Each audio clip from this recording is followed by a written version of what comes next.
नाज़रीन programme Hyderabad times सां गॾु आहियां जो मेज़बान ज़फ़र हिकिड़ो।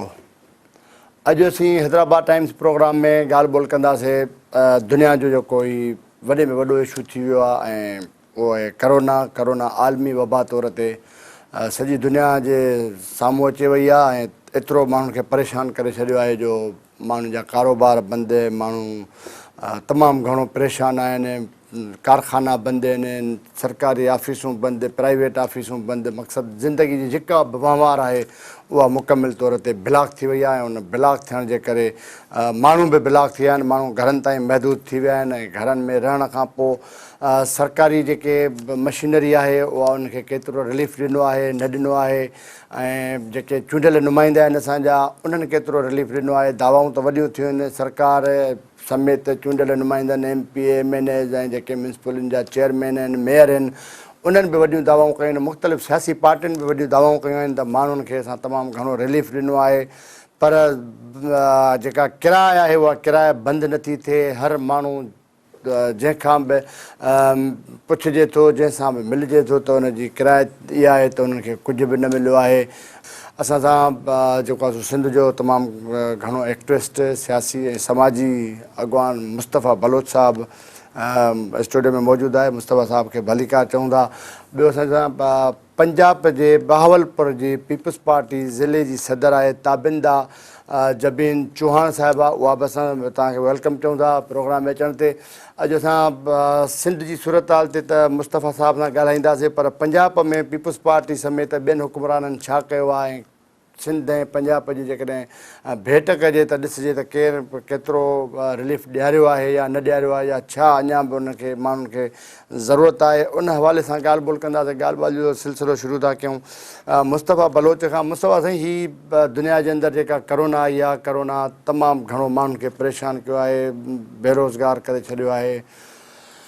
सियासी मसइलनि जा जेके हुकूमतुनि जा बि जहिड़ा आहिनि, वफ़ाक़ जा, सूबनि जा, न सिर्फ़ु पाकिस्तान में पर सॼी दुनिया जे अंदरि हुकूमतुनि जा जहिड़ा आहिनि। हिकिड़ा लॉकडाउन जी हिमायत कनि था, हिकिड़ा कारोबार खोलण जी हिमायत कनि था, हिकिड़ा बंदि करण जी हिमायत कनि था। मजमूई तौर ते को रिलीफ ॾियण जी ॻाल्हि करे थो त को रिलीफ न ॾियण जी ॻाल्हि करे थो।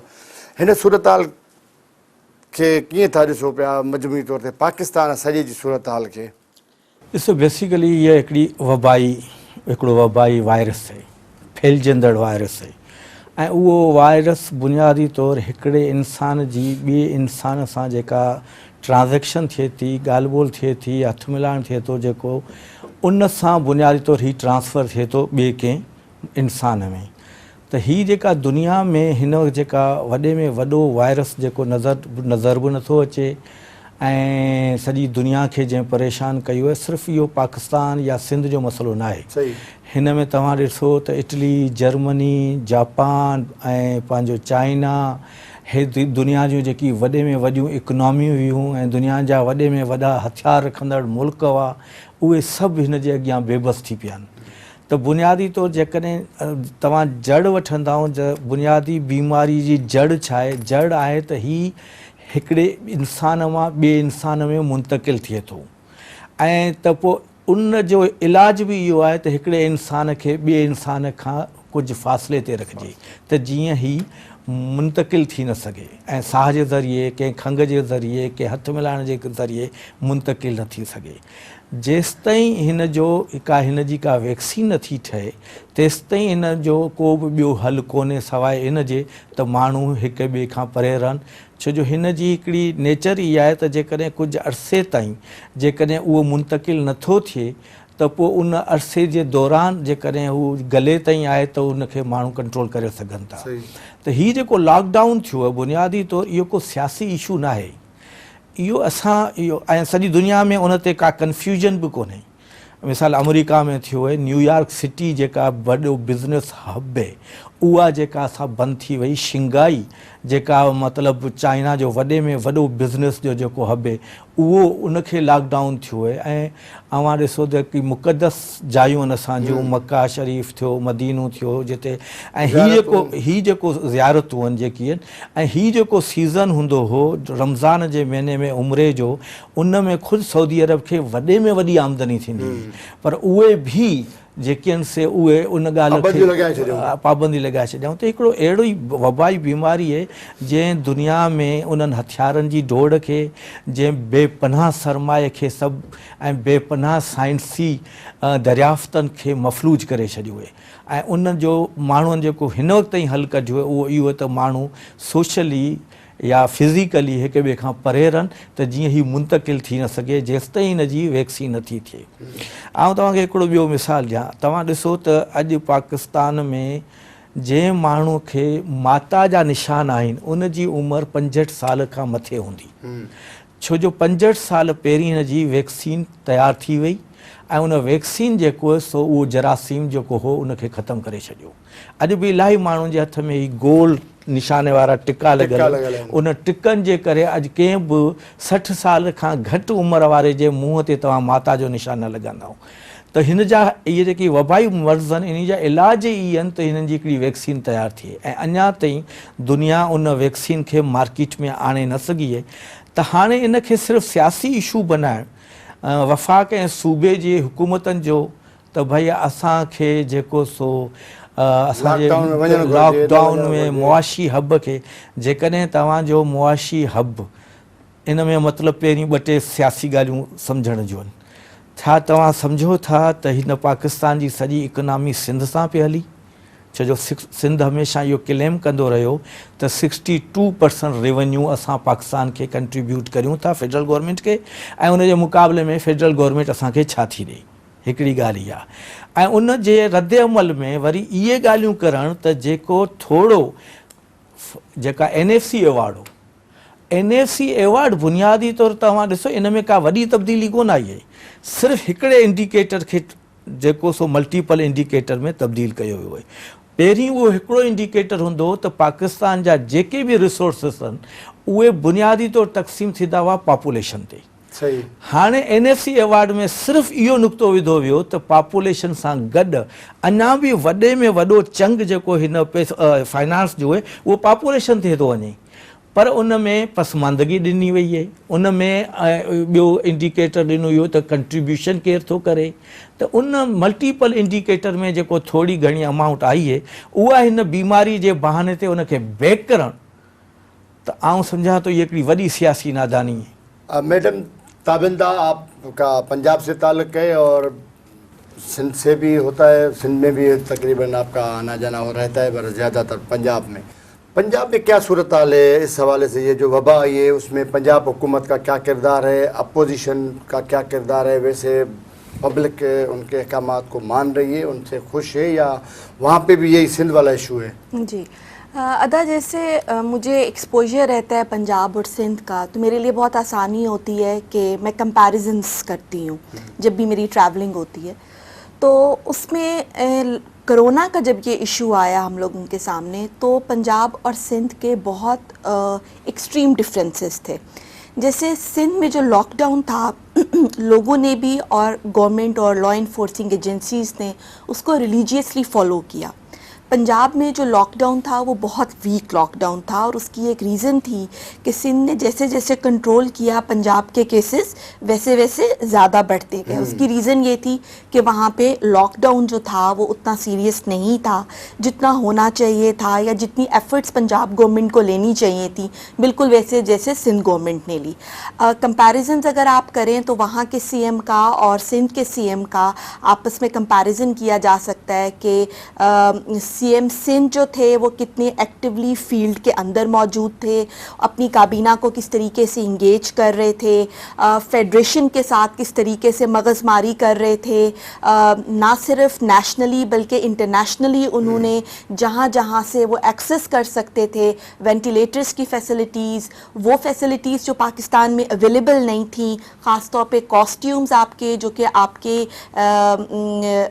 मेडिकल के जो आपके सारा का सारा एक ह्यूमन रिसोर्स था उसको देना बहुत ज़रूरी था, डॉक्टर्स को और पैरामेडिक जो आपका स्टाफ था उसको। तो उसमें मेरे ख़्याल में जो दो बहुत बड़े जो कलैप्स रहे पंजाब गवर्नमेंट के, वो एक तो ये था कि वो खुद विग्रेसली इन्वॉल्व नहीं थी, दूसरा ये कि जैसे मुस्तफ़ा साहब ने ये बात की कि देखें ये वो वक्त नहीं था कि हम अपनी सियासी दुकान चमकाते, कोई कहता कि मैं पीटीआई से हूँ, कोई कहता कि मैं पीपल्स पार्टी से हूँ, हमें एज अ नेशन इकट्ठे होके इस वबा से लड़ने की ज़रूरत थी और अनफॉर्चुनेटली ऐसा नहीं हो सका। देखें जो मीडिया पे स्कोरिंग होती है पॉलिटिकल पार्टीज़ की, वो पॉलिटिकल पार्टीज़ का इशू है, वो गरीब बंदे का इशू नहीं है। गरीब बंदे का इशू ये है कि क्या उसको 2 वक्त की रोटी मिल रही है, क्या उसको बेसिक जो ज़रूरत है उसको सेहत की, क्या उसको वो प्रोवाइड हो रही है या नहीं हो रही। इन 2 क्वेश्चंस पे हमने उनको आंसर करना है। इसके अलावा जो एक सबसे बड़ा मुझे लगा कि जो कलैप्स हुआ यहाँ पर, वो एहसास प्रोग्राम का था। जैसे उन्होंने लोगों को एक जगह पे मजमा इतना इकट्ठा कर दिया कि अगर उस मजमे में 1 या 2 लोगों में भी सपोज कि वो वायरस पॉजिटिव है, तो आप तो एक इतने बड़े क्राउड को वो 2, 4, 5 हज़ार के लिए वल्नरेबल कर रहे हैं। दूसरा जो एक बात मेरे जहन में आती रही और मैं ऑब्ज़र्व करती रही, वो ये कि 2018 में जब सेंसस हुआ, सेंसस में वो एक आपको डाटा मिला, रॉ फॉर्म ऑफ डाटा था। क्या उस डाटा की कहीं पे कोई एनालिसिस नहीं हुई, कोई रीजन्स नहीं बने, आपको ये नहीं पता लगा कि पावर्टी स्कोर से नीचे कौन से लोग रह रहे हैं, आपने उनको डिज़ास्टर्स के वक्त किस किस तरीके से प्रोवाइड करने हैं। और अगर नादरा के पास आप लोगों के जो आपके शहरी हैं उनका डाटा था एग्जैक्टली, तो आप उनको डोर स्टेप के ऊपर प्रोवाइड करें वो रिलीफ जो आप उनको देना चाह रहे हैं, ना कि आप उनको इकट्ठा करें, वो धमा चौकड़ी हो वो नादरा के उसमें या स्कूल्स में। तो मेरे ख्याल में ये एक बहुत अलार्मिंग सिचुएशन है जो थ्रू आउट पाकिस्तान क्रिएट हो रही है और हमें इसको बहुत सीरियसली देखने की ज़रूरत है। ॻाल्हि जो सिलसिलो जारी रखूं था, पर हिकिड़ी ब्रेक वठूं था। नाज़रीन, ब्रेक जो टाइम थियो आहे, हिकिड़ी ब्रेक वठूं था ऐं ब्रेक खां पोइ वरी अची मिलूं था। तेसि ताईं असां सां गॾु रहिजो।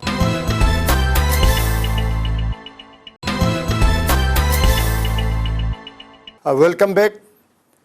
ॻाल्हि ॿोल जो सिलसिलो जारी रखूं था। ताबिंदा मैडम जेका पंजाब खां ऐं बहावलपुर पीपल्स पार्टी जी ज़िले जी सदर आहे, उन सां ॻाल्हि ॿोल कईसीं ऐं हुनजो चवणु आहे त पंजाब जी हुकूमत खां वधीक सिंध जी हुकूमत, ख़ासि तौर ते CM सिंध जेके क़दम खयां इन वबा सां विढ़ण जे लाइ, जंग जे लाइ, उहे तमामु बहितरीनु ऐं क़ाबिले तारीफ़ हुआ। जॾहिं त साॻियो ई सिस्टम, साॻियो ई अमल पंजाब हुकूमत बि कयो, पर बाद में कयो, जंहिंजे करे पंजाब में हिन वक़्तु इन वायरस जो हिकिड़ो वधीक अंग मौजूदु आहे ऐं वधीक मरीज़नि जो अंग मौजूदु आहे। मुस्तफ़ा साहब, हाणे हिन वायरस जी त ॻाल्हि थी ही, त जीअं पुराणा अॻ में बि वायरस थिया, जीअं तव्हां चयो त माता थी या मुख़्तलिफ़ ॿियूं बीमारियूं आयूं, वबाऊं आयूं, वरी हली हली माण्हू सेट थी थो वञे।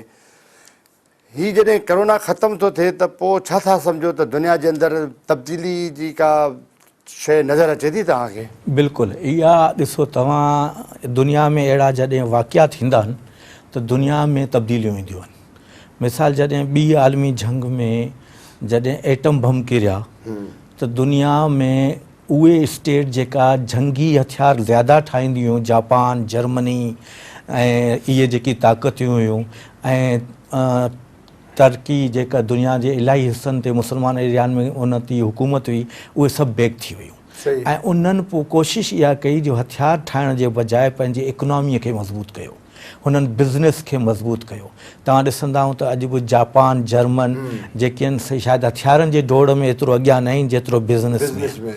अहिड़े नमूने सां तव्हां जॾहिं 9/11 में ॾिसंदा 9/11 जो जॾहिं वाक़ियो थियो त तव्हां ॾिसंदा दुनिया जंहिंखे चवनि था वार ऑफ सिविलाइज़ेशन या ॿिया जेकी दुनिया जा मंतक ई तब्दील थी विया। अहिड़े नमूने सां हींअर जेको ही वायरस आयो आहे, इन दुनिया में हिकिड़ो सवालु छॾियो। उहो दुनिया में इहो सवालु छॾियो जंहिंमें ख़ुदि अमेरिकन गवर्नमेंट पंहिंजे थिंक टैंक जे साम्हूं एॾी बेबस नज़र आई त भई तव्हां अफ़गानिस्तान जे वार में, तव्हां रशिया जे ख़िलाफ़ु हिकिड़ी जंग में, तव्हां ॿियनि दुनिया जे मुल्कनि जी मुदाख़लतनि में अवां हेतिरा अरबें खरबें डॉलर ज़ाया कया, तव्हां ख़ुदि पंहिंजे मुल्क जो हेल्थ सिस्टम एतिरो मज़बूत न करे सघियाऊं जो हेॾी वॾी आफ़त खां मुंहुं ॾेई सघनि। ऐं हींअर जेको ट्रंप गवर्नमेंट $8 खरब उन जे लाइ डोनेट माना ऐलान रखिया आहिनि त भई दुनिया में 8 खरब डॉलर ॾींदासीं। हाणे उन खां सवाइ ॿियूं जेकी अमरीकन या यूरोपियन इमदाद एजेंसियूं आहिनि, मिसाल जीअं USAID आहे जेका अमरीकन एजेंसी आहे, DFID जेका बेसिकली बरतानिया गवर्नमेंट जी जेका फॉरेन जी फंडिंग एजेंसी आहे, ऐं यूरोपियन यूनियन आहे, उन्हनि पहिरीं जेका फंडिंग जेकी हाणे पहिरीं कंदियूं हुयूं, हाणे तव्हांखे दुनिया में अजीब क़िस्म जो फ़र्क़ु नज़र नथो अचे। यानी कि हिकिड़ो अहिड़ो डिज़ास्टर अर्थक्वेक असां वटि आयो त सॼी दुनिया जी फंडिंग असां वटि आई, ॿोॾि असां वटि 2010 आई त असां वटि फंडिंग आई। हींअर दुनिया सॼी ख़ुदि क्राइसिस में वई, त उन लाइ उहा फंडिंग जी एलोकेशन जेका आहे असांजे मुल्क में ओतिरी न अची सघंदी जेतिरी दुनिया खे ज़रूरत आहे। पर जेका तब्दीली ईंदी ग्लोबल, उहा इहा ईंदी त दुनिया जेका आहे सा हाणे हथियारनि जी दौड़ जे बजाए हाणे दुनिया बेसिकली हेल्थ फैसिलिटीज़ ते या नई साइंसी इजादनि ते ज़्यादा ज़ोर ॾींदी। ॿी जेका ॻाल्हि आहे ख़ासि तौर असां वटि पाकिस्तान में या सिंध में ॾिसण में अचे थी, उहा हिकिड़ी अजीब ॻाल्हि आहे। असां मफ़रूज़नि ते ज़्यादा था हलूं, असां हिकिड़ी विचंदड़ बीमारीअ खे बि मज़हबी ऐं फ़िरके हवाले सां अख सां ॾिसूं था। मिसाल असांखे अजीब क़िस्म जी हिकिड़ी ॻाल्हि थी थिए त ईरान मां ज़ियारती आया ऐं उन खां पोइ तबलीगी आया।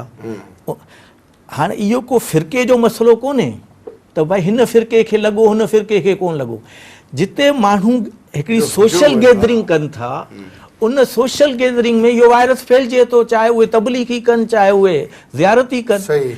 अवां ॾिसो त सभ खां वॾी मुक़दस जायुनि ते जंहिंजी उमिरि जी पाबंदी लॻियल हुजे,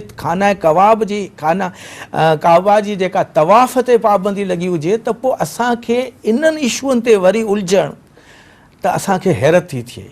ऐं ॿी ॻाल्हि त हिन ख़ासि वबाई मर्ज़ खे असां वरी असांजा माण्हू कॾहिं कॾहिं अजीब ॻाल्हियूं करे उनखे दुनिया जी सियासत था चवनि, या दुनिया में भई जेका सियासत करण वारा हुआ, जेका दुनिया खे तब्दील करण वारा हुआ, उन वक़्तु तव्हां ख़ामोश हुआ जॾहिं हुननि अफ़गान वार में अव्हांजे मुल्क खे धिकेलियो पिए।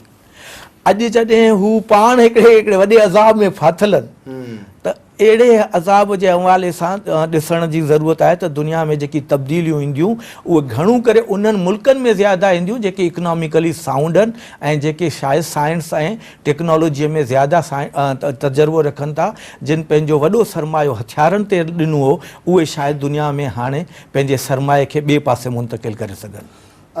ताबिंदा मैडम, आप ये बताएं कि आपने डिज़ास्टर पे काम किया है बहुत, पिछले जो बरसात में या मुख्तलिफ चीज़ें आई हैं।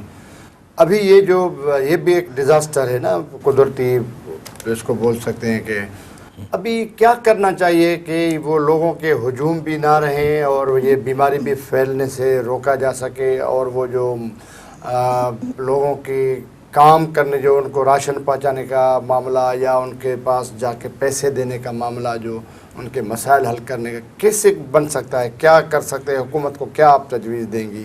जी, तो मेरे ख्याल से इस वक्त हम लोगों को डिवाइड करने की ज़रूरत है। एक हमारा ग्लोबल सिनेरियो है, एक हमारा नेशनल सिनेरियो है, और तीसरा जो है हमारा रीजनल सिनेरियो है। ग्लोबल सिनेरियो में आप ये देखें कि ग्लोबली जो UN का डिज़ास्टर रिस्क रिडक्शन का डिपार्टमेंट है, उसकी क्या रोल्स और रिस्पॉन्सिबिलिटी आती हैं। ग्लोबली हम लोगों को किस पॉलिसी की ज़रूरत है, जिसमें हमें अपने ग्लोब को जोन्स के अंदर डिवाइड करना होगा कि इस डिज़ास्टर के अंदर कौन से जोन को ज़्यादा हिट हुआ, कौन से जोन्स हिट हुए लेकिन जल्दी वो इससे निकल गए, कौन से जोन्स जल्दी जिससे नहीं निकल सके, और उसकी सोशल और उसकी इकोनॉमिक और उसके कल्चरल सिनेरियोस क्या थे। हमें इन सब को बहुत डीपली जाके ऑब्ज़र्व करके उनको लर्न करने की ज़रूरत होगी।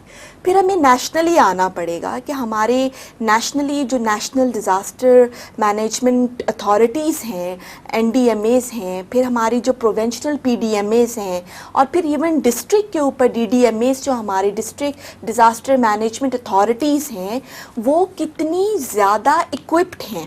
یہ سارا کا سارا ٹیکنالوجی کا کھیل ہے. جیسے مصطفیٰ صاحب نے بات کی کہ دنیا اب آل ٹوگیدر اس کرونا کے بعد ایک ڈفرینٹ سینیریو کے اندر جا رہی ہے. ہمیں اپنی سروائیول کے لیے جنگوں کی، ہمیں اپنی سروائیول کے لیے ہتھیاروں کی، ہمیں اپنی سروائیول کے لیے فوجوں کی، یا ہمیں ملٹری کی یا فورس، ہیومن فورس جو آپ کہتے ہیں، اس کی ضرورت نہیں ہے. ہمیں ہیومینٹی کے اور ہیومن کے جو کمپوننٹس ہیں، ہیلتھ کے، ایجوکیشن کے، کیونکہ انلیس اینڈ انٹل آپ کی کمیونٹیز ایجوکیٹڈ نہیں ہوں گی، آپ ان کو سینسٹائز نہیں کر سکیں گے. آپ ارلی ریڈار سسٹم جو آپ کا ہے، جس میں آپ نے ان کو انفارم کرنا ہے، جس میں لوگوں کا حکومت کے میسیجز کے اوپر اتنا اعتماد ہو کہ وہ کرے. جیسے میں ایک بہت خوبصورت آرٹیکل پڑھ رہی تھی، تو اس میں یہ بات تھی کہ اس وقت جو دنیا ہے وہ ایک طرح کی جنگ ہم لڑ رہے ہیں. پہلے، اس سے پہلے جو جنگ ہوتی تھی، یا وہ سیلاب آتا تھا، یا ارتھ کوئک آتا تھا، یا والکینو ایرپشنز ہوتے تھے، یا ڈراؤٹ ہوتا تھا، قحط آتا تھا. یہ جو وائرل ڈیزیزز ہیں، دنیا نے اتنی بڑی جو وائرل ڈیزیز ہے اس کو پہلی دفعہ جو ہے آبزرو کیا. اس میں ایک اور observation as being disaster management activist میرے سامنے آتی ہے. وہ یہ کہ یہاں پر ایک اور کوشچن چھوڑ کے جا رہا ہے یہ ڈیزاسٹر. وہ یہ ہے کہ آپ نیچر کے کتنا قریب ہیں. یہ کوشچن آیا ہے اربنائزیشن اور رولرائزیشن کا. کہ آپ کی دنیا جیسے جیسے رولر باڈیز سے دور ہوتی گئی، دیہاتوں سے ہٹتی گئی، شہروں کے اندر آتی گئی. دیہات میں آپ دیکھیں جب آبادی سپریڈ ہوتی ہے تو وہ ہاریزنٹل سپریڈ ہوتی ہے، وہ اس طریقے سے سپریڈ ہوتی ہے. شہروں کے اندر، اس میں حیدرآباد شہر ہے اور میرا بہت بڑا کنسرن ہوتا ہے، کیونکہ یہ وہ شہر ہیں جہاں پر ایون اگست کے مہینے میں جب برسات ہوتی ہے تو وائرل انفیکشنز آنکھوں کے جب پھوٹتے ہیں، یا ملیریا ہوتا ہے، یا ڈینگی ہوتا ہے، تو وہ ہم سے کنٹرول نہیں ہوتا. یہ وہ شہر ہیں جنہوں نے ہاریزنٹلی گرو کیا، مطلب یہ نیچے ورٹیکلی انہوں نے گرو کیا، نیچے سے یہ اوپر کی طرف کو آئے. تو ٹینڈنسی جو ہے پاپولیشن کی وہ بڑھی، جس میں وباؤں کا جو ہے وہ زیادہ آیا، ڈگنگ زیادہ ہوئی، پولوشن میں اس کے انکریز ہوا. میونسپل کارپوریشن کے وہاں پہ کیا رولز ہیں آپ کے؟ یہ ایک بہت امپورٹنٹ کوشچن ہے جو کہ ہم لوگوں کو دیکھنے کی ضرورت ہے. اچھا، اب دوسرا پھر میں دوبارہ سے جاؤں گی کہ دیکھیں ایک رول بنتا ہے گلوبلی جو ڈیولپڈ کنٹریز ہیں انہوں نے انڈر ڈیولپڈ کنٹریز کو کس طریقے سے اس پورے گلوبل سیناریو میں کرنا ہے، جس کو مصطفیٰ صاحب نے کیا کہ اب یہ تو ایک ڈیزاسٹر تھا. اگر 2010 یا 2005 کا جو ڈیزاسٹر آیا تھا اس میں وہ صرف ہمارا نیشنل ڈیزاسٹر تھا. گورنمنٹ آف پاکستان نے ایک کال دی، اس کال کے اوپر آپ کو انٹرنیشنل باڈیز نے سپورٹ کیا، لیکن آج وہ انٹرنیشنل باڈیز خود ایک بہت بڑے ڈیزاسٹر میں ہیں.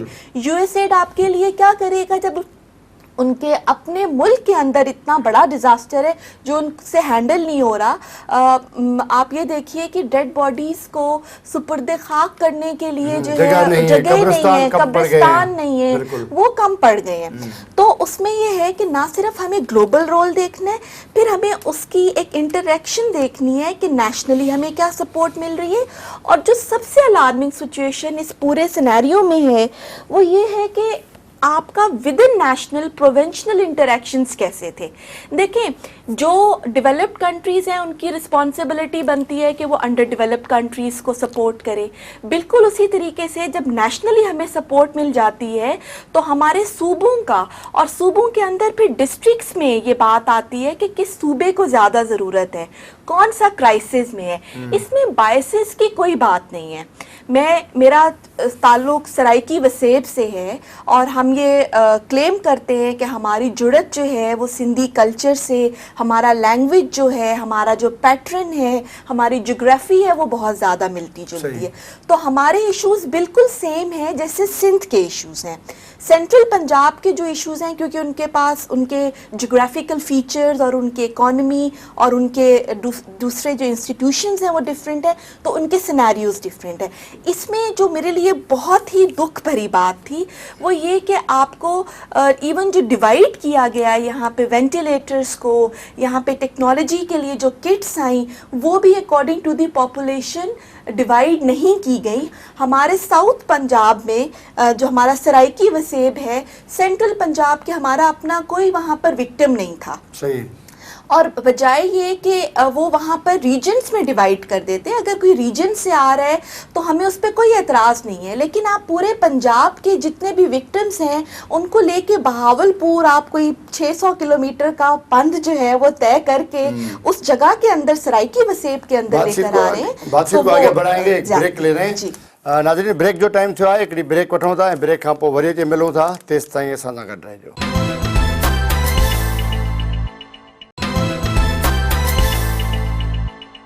Welcome back. तमामु सुठो पंजाब जे हवाले सां मैडम ताबिंदा जबीन असांखे ॿुधाए पई त मैं ये आपसे पूछना चाहता हूँ कि आप औरत wing Peoples Party ladies wing की ज़िले सदर हैं और तकरीबन आपने जो औरत तंजीमें हैं उसमें काम भी किया है, समाजी हो या मुख्तलिफ NGOs हो। औरतों का क्या किरदार होना चाहिए इस वबा के हवाले से? जो समाजी वर्कर्स औरतें हैं या मुख्तलिफ औरतों की विंग्स जो बनी हुई हैं, भले सियासी जमायतों की हो, NGOs की हो, समाजी तंजीमों की हो, सिविल सोसाइटी की हो, क्या होना चाहिए? औरतों को क्या करना चाहिए इस वबा से लड़ने के लिए, अवेयरनेस के हवाले से, या कोई और कोई रास्ता है कुछ करने का? जी, जब हम डिज़ास्टर्स को कैटर करने की बात करते हैं तो उसमें हम एक टर्मिनोलॉजी यूज़ करते हैं, CBDRM, community based disaster risk management. उसमें जो ख़वातीन हैं उनका बहुत ही इम्पॉर्टेंट रोल बनता है इसमें, क्योंकि देखिए इस वबा के लिए भी जो सबसे ज़्यादा फोकस्ड है वो पर्सनल हाइजीन्स के ऊपर है कि ख़वातीन जो हैं, और ख़ास तौर पे देहातों के अंदर या अनएजुकेटेड जो ख़वातीन हैं, उनको सेंसिटाइज करने की ज़रूरत है कि आपने पर्सनल हाइजीन अपने बच्चे का किस तरीके से मेंटेन करना है। जैसे कि जापान की जो इस वक्त कल्चर है उसके बारे में ये बात हो रही है कि उन लोगों का लॉकडाउन उन्होंने कम से कम रखा। उसकी रीज़न ये थी कि उनकी जो कल्चर है वो ऑलरेडी इतना हाइजीनिक है। वो वैसे ही अगर हम जापान की पहले वीडियोस या टोक्यो की देखते थे तो उन्होंने मास्क पहना हुआ होता था। हाँ। वॉशरूम्स किस तरीके से यूज़ करने हैं, हम वॉशरूम यूज़ करने के बाद उसको नेक्स्ट पर्सन के लिए किस तरीके से हाइजीनिक करके आ सकते हैं, हमारी पर्सनल हाइजीन्स क्या होंगी। हम उसमें बच्चों को देखें, अब ये जो एक डिटोल का एक आ रहा था, सैनिटाइजर्स जो है, ज़रूरी नहीं है कि हम जाकर मल्टी नेशनल के जो महंगे महंगे सैनिटाइजर्स इस्तेमाल करें।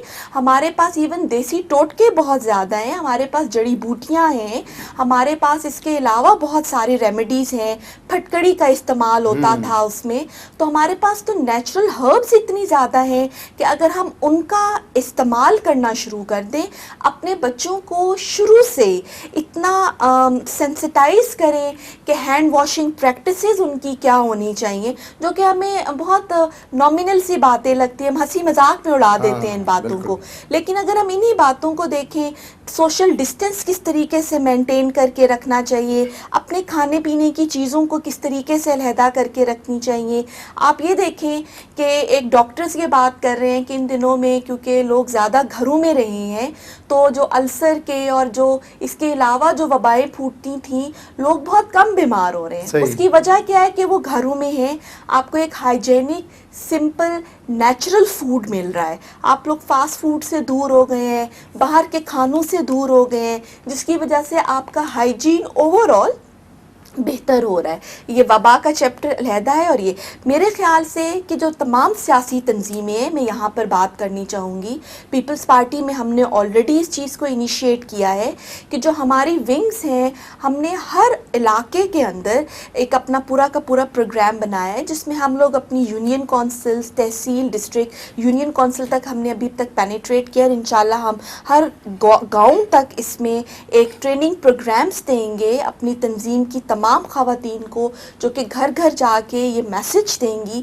कि इसमें हमने पर्सनल हाइजीन को किस तरीके से ऑब्ज़र्व करना है। और इस तरह की वबाओं में हमारा एक कम्युनिकेशन मैकेनिज़्म होना चाहिए, जिसमें हम एक अर्ली रडार सिस्टम के तहत उन ख़वातीन को, जैसे आज ये कोरोना की वबा आई है, खुदा ना खास्ता कल कोई tsunami type virus, tsunami type disaster आता है, या ड्राउट आ जाता है, कहत आता है, या एक और बहुत बड़ा मैल न्यूट्रिशन का इशू जो कि सिंध में भी है और हमारे सराइकी वसेब में बहुत ज़्यादा है, स्टनिंग का मैल न्यूट्रिशन, जिसमें आपकी ग़िज़ाई किल्लत की वजह से वबाएँ आ रही हैं बच्चों के अंदर, माओं के अंदर। तो ये सारी की सारी चीज़ें हमारी अगर हमारा एक अच्छा डिस्ट्रिक्ट डिज़ास्टर मैनेजमेंट अथॉरिटी हो और एक अच्छा सिस्टम बना हुआ हो जिसमें हमें प्रोविंशियल गवर्नमेंट्स और फेडरल गवर्नमेंट सपोर्ट करें, तो मेरे ख्याल में कम्युनिटी के पास कुछ नहीं तो 50% इन वबाओं से लड़ने की उनके पास ताकत है। मुस्तफ़ा साहब, ही जेका पाण डिस्कस कयूं था, इन डिस्कस जे हवाले सां हाणे करोना जो त सॼी दुनिया ते असरु पियो आहे, वॾी तरक़ी याफ़्ता जेके मुल्क आहिनि उन्हनि ते बि। जेकॾहिं पाकिस्तान जी ॻाल्हि कजे त पाकिस्तान जी मईशत जेका तबाह थी आहे, जेको हेठि वेहिजी वई आहे, अॻ में ई पाकिस्तान हिकिड़ो उस उभरंदड़ जीअं मुल्क हुयो, अञा उहो पंहिंजे पटड़ी ते न चढ़ियो, हाणे नओं चढ़े पियो। जीअं इमरान ख़ान साहिबु चयो त नओं पाकिस्तान था ठाहियूं। मईशत पाकिस्तान जी हिन करोना खां पोइ छा हुनजी सूरत हाल हूंदी? कीअं सम्झो था त असां सर्वाइव करे सघूं था दुनिया जे ॿियनि तरक़ी याफ़्ता मुल्कनि जीअं? ॾिसो, पाकिस्तान जी बुनियादी जेका मुआशियत जा 3-4 पिलर आहिनि जंहिंसां पाकिस्तान जी इकनॉमी बीहे थी। सभ खां मज़बूत पिलर जेको आहे उहो आहे एग्रीकल्चर। सही, ठीकु आहे, एग्रीकल्चर ऐं लाइव स्टॉक सभ खां वॾे में वॾो पिलर जेको तव्हांजो 40% पॉपुलेशन खे इनफॉर्मली रोज़गार बि ॾिए थो ऐं खाधो बि ॾिए थो। हाणे उहो सेक्टर बुनियादी तौर ते अॼु बि एक्टिविटी करे पियो। अॼु बि कणकूं लहनि पियूं, सिंध जूं लही चुकियूं आहिनि, पंजाब जूं लहनि पियूं, कपाह माण्हू पोखण जूं तयारियूं पिया कनि। त बेसिकली इहो वॾे में वॾो जेको सेक्टर हो इहो एतिरो मुतासिर कोन थियो एग्रीकल्चर जो। जेको सभ खां वधीक मुतासिर थियो उहो थियो बुनियादी तौर ते जेकी नंढी दुकानदारी हुई, सही, जेका कारोबार हुआ, जेकी रोज़ सुबुह जो पंहिंजी दुकान खोलींदा हुआ, शाम जो 2 पैसा खणी घर पहुचंदा हुआ। इहो वॾे में वॾो जेको सो हिकिड़ो इहो इन ते वॾो धकु पियो। ॿियो तव्हांजो पियो आहे बुनियादी तौर ते कम्युनिकेशन ते, जंहिंमें तव्हां जेकी मतिलबु हे जेकी बसूं हुयूं, ट्रकूं, पब्लिक ट्रांसपोर्ट जेका हुई, उन जो हिकिड़ो उन जी आमदोरफ़्त बंदि थी वई। उन जो सेक्टर ते बि हिकिड़ो वॾे में वॾो नुक़सानु थियो, छो जो सप्लाई बुनियादी तौर ते ओतिरी तेज़ीअ सां न थी। पर सप्लाई जूं त ट्रकूं ऐं पेट्रोल जा ऑयल टैंकर इन्हनि खे त इन्हनि अलो कयो। टियों बेसिकली जेको मेन सेक्टर थियो आहे उहो बुनियादी तौर ते आहे जेको तव्हांजी होटल ऐं रेस्टोरेंट जो जेको इफेक्ट थियो आहे। ऐं हिकिड़ो अहम फैक्टर जेको थियो आहे उहो इहो थियो आहे पाकिस्तान जी इकनॉमी इलाही हद ते रेमिटेंस जो मतिलबु इहो हूंदो आहे त तव्हांजा इलाही माण्हू ॿाहिरीं मुल्क में जेके हुतां सरमायो मोकिलींदा हुआ, जंहिंसां हिते जा घर हलंदा हुआ। जीअं मां ॾिसंदा आहियूं त थर जी सभ खां वॾे में वॾी जेका इकनॉमी आहे थर जी, उहा लाइव स्टॉक जानवरनि जे पालना खां पोइ जेका वॾे में वॾी इकनॉमी आहे उहा आहे रेमिटेंस जी। यानी कि थरी माण्हू हैदराबाद ऐं कराचीअ में कमु था कनि, त उहे जेकी पैसा घर मोकिलीनि था उतां सां हुननि जा चुल्हा ॿरनि था, उहो हुते इकनॉमी। त अहिड़े नमूने सां मजमूई तौरु पाकिस्तान जी जेका हुई इकनॉमीअ में हिकिड़ो वॾो फैक्टर जेको हो उहो रेमिटेंस जो हो। छो जो हाणे दुनिया में लॉकडाउन थी वियो त उते जी इकनॉमी बि बीह रही। त इहे फैक्टर आहिनि, इन में को शक कोन्हे त असां खां वधीक इकनॉमी पावर जेकी कंट्रीज़ हुयूं उहे बि इफेक्ट थियूं आहिनि। ठीकु आहे, पर इन जो मक़सदु इहो नाहे त असां इन बुनियाद ते हिकिड़ी वॾी वबा खे दावत ॾियूं त असांजी मुआशियत जेका आहे सा तबाह थींदी। इंसानु वियो वरी न ईंदो, मुआशियत वरी बि बहितर थी सघे थी। असां पहिरीं पंहिंजा उपाय अहिड़ा वठूं। चलो हीअ त डिज़ास्टर आयो, हिन खे त तव्हां हिकिड़े पासे रखो, हीअ त तक़रीबन मुंहिंजे ख़्याल में 1.5 महीने जी ॻाल्हि आहे। इन खां पहिरीं कहिड़ा उपाय वरिता विया जंहिंमें पाकिस्तान जी इकनॉमी वधीक मज़बूत थी? ठीकु आहे न। असां ॾिसो, असां सभ खां वॾे में वॾो जेका डिज़ास्टर आहे उहा असां लोन वरिता इंटरनेशनली ऐं वॾे रेट ते वरिता, ऐं उहो बि ख़तरनाक कंडीशन ते वरितो जेको ज़्यादा। ऐं ॿी ॻाल्हि इहा हुई त तव्हांजी जेका इकनॉमीअ जो जेकी बुनियादु आहे एग्रीकल्चर, उन में तव्हां का बि सब्सिडी न ॾिनी। ठीकु आहे, उल्टो तव्हां उन सभु मतिलबु जेका असांजी खंड जी पैदावार थी, जेका असांजी कणक जी पैदावार थी, उन में तव्हां एक्सपोर्ट जी सब्सिडी ॾेई मख़सूस माण्हुनि खे फ़ाइदो ॾिनो। ऐं उन्हनि जा हाणे स्कैंडल सभु ज़ाहिर थी विया। त असांजे मुल्क मां खंडु ख़तमु थी वई, महांगी थी वई, कणिक में अटो महांगो थी वियो ऐं उहो फ़ाइदो मख़सूस माण्हुनि खे मिलियो। ठीकु आहे, जंहिंमें तव्हां चओ त उहे डॉलर ईंदा। तव्हांजे हिन वक़्तु जेका तव्हां फेडरल गवर्नमेंट जो को बि अहिड़ो क़दम जेको असां खणी इहो ज़हर पियूं आवाम, त भई चलो ठीकु आहे, हिकिड़ो अहिड़ा क़दम जंहिंसां कम अज़ कम अवाम अगरि मुश्किलात में पई आहे पर असांजे मुल्क जी जेका इकोनॉमी आहे उन जा मज़बूत बुनियाद पिया पवनि। तव्हांजा टैक्स जेकी दावाऊं हुयूं, मिसाल तव्हांजी दावा इहा हुई त इंटरनेशनल इन्वेस्टमेंट ईंदी, का बि न आई। तव्हांजी दावा हुई त दुनिया में जेकी पाकिस्तानी उते रहनि था उहे हिते इन्वेस्टमेंट कनि था, अहिड़ो को बि अञा ताईं वॾी का इंडस्ट्री का फैक्ट्री जेका असांखे नज़र नथी अचे। तव्हां एग्रीकल्चर में सब्सिडी कोन्हे। दुनिया में हिन वक़्तु जेका पेट्रोल जी मसनूआत आहिनि जंहिंमें छो जो हिकु मुआशी फीथो रुकिजी वियो आहे न, त पेट्रोल सफ़ा किरी वियो, तमामु घणो किरी वियो आहे, उन में बि तव्हां पंहिंजे माण्हुनि खे सब्सिडी कोन ॾी। ठीकु आहे, त अव्हां इन मां अंदाज़ो लॻायो त असांजे पासे जो मुल्क आहे इंडिया, उन सां सवें असांजा इख़्तिलाफ़ हुजनि, पंजाब ऐं हरियाणा 2 सूबा आहिनि, उन्हनि खे हू एतिरी सब्सिडी ॾियनि था एग्रीकल्चर में जो पंजाब ऐं हरियाणा जी टोटल ज़रई पैदावार असांजे मुल्क जे टोटल ज़रई पैदावार खां 2 स्टेट जी ज़्यादा आहे। ऐं उहे हिते मोकिलींदा, पाकिस्तान में विकिणंदा आहिनि पंहिंजी पैदावार। तव्हां वञी ॾिसो त केतिरियूं ट्रकूं बीठल हूंदियूं आहिनि जॾहिं असांजा पाण में बाउंड्रीअ ते हालात साज़गार हूंदा आहिनि, त तव्हांजी सॼी तव्हां ॾिसो त 2 सूबा, सिर्फ़ु 2 स्टेट हरियाणा ऐं पंजाब, हिते तव्हां वटि एग्रीकल्चर रिच कुदरती तौरु सूबा आहिनि। तव्हां ॾिसो त बेसिकली पंजाब आहे, तव्हां ॾिसो सिंध आहे, तव्हां वटि पाणी आहे, तव्हां वटि 4 मौसमूं आहिनि, तव्हां वटि फॉरेस्ट आहिनि, तव्हां वटि सी जेको असां उहो आहे, पर तव्हांजी का बि इकोनॉमी अञा ताईं माण्हुनि खे गुरबत वधी वई। ठीकु आहे, त आउं नथो सम्झां इहो सिर्फ़ु कोरोना जो इशू आहे। कोरोना शायदि उहो बहानो थिए जेको दुनिया जे उन्हनि वॾी इकोनॉमिकल मुल्कनि जे लाइ त थिए त असांजो फीथो जेको सो 3-4 महीना बंदि रहियो, पर जंहिं मुल्क जा ख़ुदि इकोनॉमी बुनियाद ई कमज़ोर हुजनि त उन्हनि जी हालत वधीक ज़ाहिर ख़राब थी। वॾी महिरबानी मुस्तफ़ा साहब, अदी ताबिंदा अव्हांजी महिरबानी, तव्हां प्रोग्राम में आया। नाज़रीन, प्रोग्राम जो वक़्तु पंहिंजी पुॼाणी ते पहुतो आहे। मेज़बान ज़फ़र अकड़ो खे ॾींदा इजाज़त, ईंदड़ प्रोग्राम ताईं सदाईं गॾु।